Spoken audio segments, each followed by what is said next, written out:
لیے ہیں۔ تمام تعریفیں اللہ کے لیے ہیں جس نے آسمانوں اور زمین کو پیدا کیا اور تاریکی اور روشنی بنائی، جو دنوں اور مہینوں کو بدلنے والا اور سالوں اور زمانوں کو فنا کرنے والا ہے۔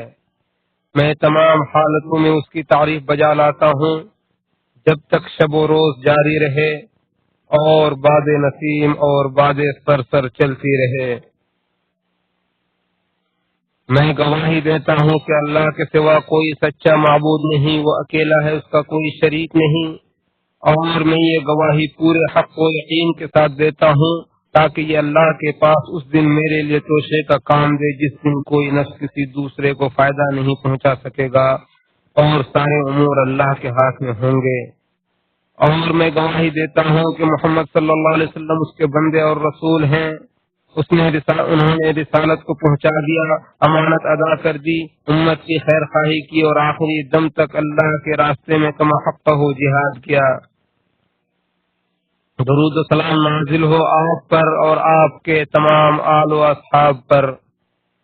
حمد و صلات کے بعد یقیناً قرآن سب سے بہتر کلمات اور کلام ہے اور اللہ کے نزدیک پسندیدہ دین اسلام ہے، اور سب سے بہتر طریقہ ہمارے نبی محمد صلی اللہ علیہ وسلم کا طریقہ ہے۔ ارشاد باری تعالیٰ ہے، اے لوگوں اپنے پروردگار سے ڈرتے رہو اور اس دن سے ڈرو جب نہ تو کوئی باپ اپنے بیٹے کے کچھ کام آئے گا اور نہ بیٹا باپ کے۔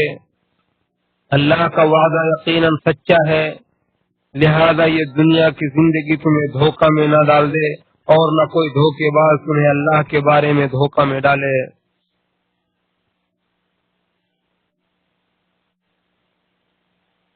مسلمانوں، اللہ تعالیٰ نے اوقات کو اعمال کی ذخیرہ اندوزی کا ذریعہ بنایا ہے، چنانچہ جو شخص ذرہ برابر بھی کوئی بھلائی کرے گا اسے وہ دیکھ لے گا، اور جو ذرہ برابر بھی اس کوئی برائی کرے گا اسے بھی وہ دیکھ لے گا۔ دراصل دھوکے کا شکار وہ انسان ہے جس کے بہترین اوقات نکل گئے، اور محروم وہ شخص ہے جو اطاعت کے موسم میں بھی اس سے محروم رہے۔ اللہ تعالیٰ نے زمانے کو مومنین کے لیے اپنے رب کی اطاعت کا ذریعہ بنایا ہے، جبکہ جو لوگ اپنے آپ سے غافل رہتے ہیں ان کے لیے وبال جان ہے۔ لہذا اپنے نفس کو اللہ کی اطاعت کے ذریعے زندہ کریں اور جان لیں کہ دل اللہ کے ذکر سے زندہ ہوتا ہے۔ ارشاد باری تعالیٰ ہے، اور اپنے لیے جو بھی کوئی نیکی تم آگے بھیجو گے تو اسے تم یقیناً اللہ کے یہاں پاؤ گے۔ اللہ کے بندو، مہینے، ایام اور گھنٹوں کے اعتبار سے اوقات اور زمانے کی اہمیت و فضیلت میں فرق ہوتا ہے، اور انسان جن مشغولیات سے اپنی زندگی اور اوقات کو معمور کرتا ہے ان میں سب سے بہتر مشغولیت تقرب الہی، نیکی اور بھلائی کے کام ہے۔ ارشاد باری تعالیٰ ہے، اور وہی ہے جس نے رات اور دن کو بار بار ایک دوسرے کے بعد آنے والا بنایا، اب جو چاہے اس سے سبق حاصل کرے اور جو چاہے شکر گزار بنے۔ جان لیجئے کہ ایک عظیم مہینہ آپ پر سایہ فگن ہے جس کی اہمیت سے بہت سارے لوگ غافل ہیں، اور محروموں اور خسارہ اٹھانے والوں کے لیے غفلت بہت ہی بری چیز ہے۔ جان لیں کہ آپ ایک ایسے عظیم مہینے سے گزر رہے ہیں جس میں اللہ رب العالمین کو حضور اعمال پیش کیے جاتے ہیں، اس لیے اس ماہ کو توبہ اور عمل صالح کے ساتھ پورا کریں کہ شاید آپ کو بھی خاتمہ بالخیر نصیب ہو۔ جان لیں کہ آپ ایک ایسے عظیم مہینے میں ہیں جس میں نبی صلی اللہ علیہ وسلم بکثرت روزہ رکھنے کی کوشش کرتے تھے۔ چنانچہ اسامہ بن زید رضی اللہ عنہ سے روایت ہے کہ میں نے کہا کہ اللہ کے رسول، کیا بات ہے کہ میں نے آپ کو شعبان کی طرح روزہ رکھتے ہوئے کبھی نہیں دیکھا؟ تو آپ صلی اللہ علیہ وسلم نے فرمایا، یہ رجب اور رمضان کے درمیان وہ مہینہ ہے جس کے بارے میں اکثر لوگ غفلت کے شکار رہتے ہیں، حالانکہ یہ ایسا مہینہ ہے جس میں اللہ رب العالمین کو حضور اعمال پیش کیے جاتے ہیں، اور میں چاہتا ہوں کہ جب میرے اعمال پیش کیے جائیں تو میں روزے کی حالت میں رہوں۔ اسے احمد نے روایت کیا ہے۔ اور عائشہ رضی اللہ عنہ سے روایت ہے کہ نبی صلی اللہ علیہ وسلم بسا اوقات مسلسل روزے رکھتے، یہاں تک کہ ہم کہنے لگتے کہ اب آپ افطار نہیں کریں گے، اور کبھی مسلسل افطار کرتے، یہاں تک کہ ہم یہ کہنے لگتے کہ اب شاید آپ روزے نہیں رکھیں گے۔ اور میں نے رسول اللہ صلی اللہ علیہ وسلم کو رمضان کے علاوہ کسی بھی مہینے کا مکمل روزہ رکھتے ہوئے نہیں دیکھا ہے، اور نہ شعبان سے زیادہ کسی مہینے میں روزہ رکھتے ہوئے دیکھا ہے۔ اسے مسلم نے روایت کیا ہے۔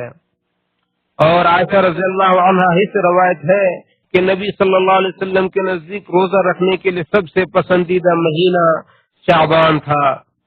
اسے ابو داؤد نے روایت کیا ہے۔ اے مسلمانوں، نصف شعبان میں اللہ تعالی کی خصوصی مغفرت ہوتی ہے جو تمام مومنوں کے لیے عام ہوتی ہے، لیکن ایک دوسرے سے عداوت اور بغض و کینہ رکھنے والے اور کافر اس سے محروم رہتے ہیں، جیسا کہ ابو موسیٰ اشعری رضی اللہ عنہ سے روایت ہے کہ نبی صلی اللہ علیہ وسلم نے فرمایا، نصف شعبان کی رات کو اللہ تعالی ظاہر ہوتا ہے اور مشرک اور بغض رکھنے والوں کے سوا اپنی تمام مخلوقات کی مغفرت فرما دیتا ہے۔ اسے ابن ماجہ وغیرہ نے روایت کیا ہے اور ابن حبان اور البانی نے صحیح کہا ہے۔ اس لیے اللہ کے بندو، عفو و درگزری سے کام لیں، ایک دوسرے کی کوتاہیوں پر چشم پوشی کریں اور ایک دوسرے سے صلہ رحمی کریں، ایک دوسرے سے حسد، بغض، نفرت اور کینہ کپٹ نہ رکھیں اور نہ ایک دوسرے کی جاسوسی کریں، بلکہ اللہ کے بندے اور بھائی بھائی بن کر رہیں۔ ابو ہریرہ رضی اللہ عنہ سے روایت ہے کہ نبی صلی اللہ علیہ وسلم نے فرمایا، سوموار اور جمعرات کو جنت کے دروازے کھولے جاتے ہیں اور ہر وہ بندہ جو اللہ کے ساتھ کسی کو شریک نہیں ٹھہراتا ہے اس کی مغفرت کر دی جاتی ہے، سوائے ایسے دو لوگوں کے جو ایک دوسرے سے بغض رکھتے ہوں۔ کہا جاتا ہے کہ ان دونوں کا انتظار کرو یہاں تک کہ ان کے درمیان صلح ہو جائے، انہیں مہلت دو یہاں تک کہ ان کے درمیان صلح ہو جائے، انہیں مہلت دو، ان کا انتظار کرو یہاں تک کہ ان کے درمیان صلح ہو جائے۔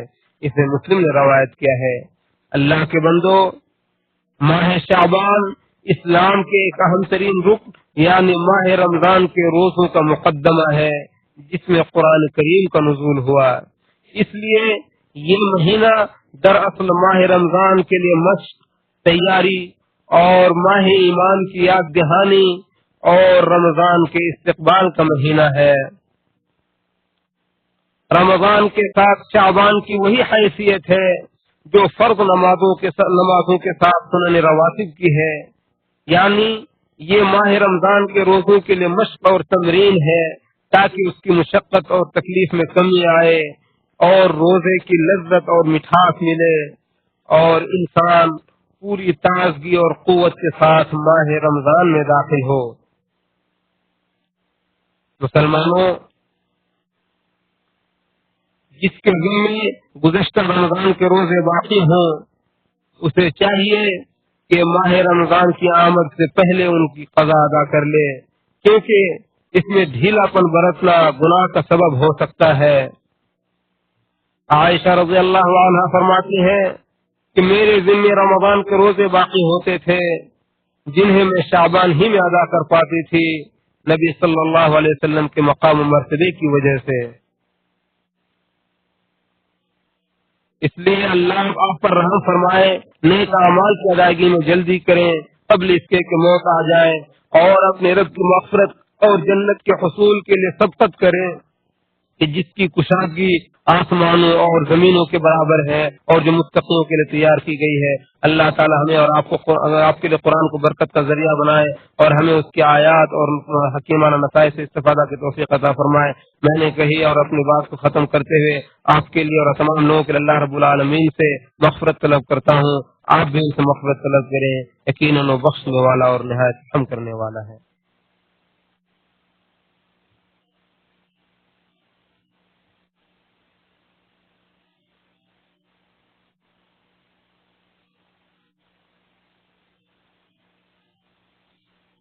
تمام تعریفیں اللہ کے لیے ہیں، اس کے احسانات کے بدلے اور اس کی توفیق اور نعمت پر اسی کی شکر گزاری کرتا ہوں، اور میں اللہ کی عظمت شان کا اعتراف کرتے ہوئے گواہی دیتا ہوں کہ اللہ کے سوا کوئی سچا معبود نہیں، وہ اکیلا، اس کا کوئی شریک نہیں۔ اور میں گواہی دیتا ہوں کہ محمد صلی اللہ علیہ وسلم اس کے بندے اور رسول ہیں اور اسی کی رضامندی کی جانب بلانے والے ہیں۔ بہت زیادہ درود و سلام نازل ہوا آپ پر اور آپ کے تمام آل و اصحاب پر۔ اے مسلمانوں، اللہ تعالی نے اسی مہینے میں یعنی شعبان سن 2 ہجری میں ماہ رمضان کے روزے فرض کیے۔ اس طرح نبی صلی اللہ علیہ وسلم نے کل 9 رمضان کے روزے رکھے، پھر اپنے رب سے جا ملے۔ اللہ کی ارشاد باری تعالی ہے، اے ایمان والو، تم پر روزے فرض کیے گئے جیسا کہ تم سے پہلے لوگوں پر بھی فرض کیے گئے تھے، تاکہ تم تقوی اختیار کرو۔ یہ روزے چند گنتی کے دن ہیں، پھر اگر تم میں سے کوئی بیمار ہو یا سفر پر ہو تو دوسرے دنوں سے گنتی پوری کر لے۔ اور جو لوگ روزہ رکھنے کی طاقت رکھنے کے باوجود نہ رکھیں تو اس کا فدیہ ایک مسکین کا کھانا ہے، اور جو شخص اپنی خوشی سے زیادہ بھلائی کرے یعنی فدیہ زیادہ دے دے یہ اس کے حق میں بہتر ہے، اور اگر تم روزے ہی رکھ لیا کرو تو یہ بات تمہارے لیے بہتر ہے اگر تم سمجھو۔ رمضان وہ مہینہ ہے جس میں قرآن نازل کیا گیا جو تمام لوگوں کے لیے ہدایت ہے، اور اس میں ہدایت اور حق و باطل میں امتیاز کرنے والے واضح دلائل موجود ہیں۔ لہذا تم میں سے جو شخص اس مہینہ کو پالے اس پر لازم ہے کہ پورا مہینہ روزہ رکھے۔ ہاں، اگر کوئی بیمار ہو یا سفر پر ہو تو دوسرے دنوں سے گنتی پوری کر سکتا ہے، کیونکہ اللہ تعالیٰ تمہارے ساتھ نرمی کا برتاؤ چاہتا ہے، سختی نہیں چاہتا۔ بعد میں روزہ رکھ لینے کی رخصت اس لیے ہے کہ تم مہینے بھر کے دنوں کی گنتی پوری کر لو، اور جو اللہ نے تمہیں ہدایت دی ہے اس پر اس کی بڑائی بیان کرو اور اس کے شکر گزار بنو۔ ابن عمر رضی اللہ عنہما سے روایت ہے کہ نبی صلی اللہ علیہ وسلم نے فرمایا، اسلام کی بنیاد 5 چیزوں پر ہے، یہ کہ صرف اللہ کی عبادت کی جائے اور اس کے سوا تمام چیزوں کی نفی کی جائے، نماز قائم کرنا، زکوٰۃ ادا کرنا، خانہ کعبہ کا حج کرنا اور رمضان کے روزے رکھنا۔ اسے مسلم نے روایت کیا ہے۔ ابو ہریرہ رضی اللہ عنہ سے روایت ہے کہ نبی صلی اللہ علیہ وسلم نے فرمایا، جو شخص ایمان کی حالت میں اور ثواب کی امید کرتے ہوئے رمضان کے روزے رکھے اس کے اگلے گناہ بخش دیے جاتے ہیں، اور جو شخص ایمان کی حالت میں اور ثواب کی امید کرتے ہوئے رمضان میں قیام کرے اس کے بھی اگلے گناہ بخش دیے جاتے ہیں، اور جو شخص ایمان کی حالت میں اور ثواب کی امید کرتے ہوئے شب قدر میں قیام کرے اس کے بھی اگلے گناہ بخش دیے جاتے ہیں۔ اسے بخاری نے روایت کیا ہے۔ اللہ کے بندو، اس عظیم ماہ کی آمد میں اب چند ہی دن باقی رہ گئے ہیں، اس لیے مسلمانوں کو چاہیے کہ وہ اس مبارک مہینے کے استقبال کے لیے خود کو پوری طرح تیار کر لیں، اور اس میں اللہ تعالیٰ کی عبادت و اطاعت میں بڑھ چڑھ کر حصہ لیں۔ قابل مبارکباد ہے وہ انسان جو ماہ رمضان کو پالے، اور قابل مبارکباد ہے وہ انسان جس کو اس ماہ مبارک میں کار خیر اور نیک اعمال انجام دینے کی توفیق مل جائے۔ تو اے بھلائی چاہنے والوں آگے آؤ، اور اے برائی چاہنے والوں پیچھے ہٹو۔ لہذا اپنی طرف سے اللہ تعالیٰ کی بھرپور اطاعت کریں، کیونکہ حقیقی محروم وہی انسان ہوتا ہے جو اپنے رب کی اطاعت سے محروم رہ جائے اور خیر و بھلائی کا موسم فوت ہو جائے لیکن اسے احساس تک بھی نہ ہو، اور اپنے نفس پر ظلم کرتا رہے یہاں تک کہ اچانک اس کی موت آ جائے اور اپنے گناہوں سے توبہ بھی نہ کر پائے۔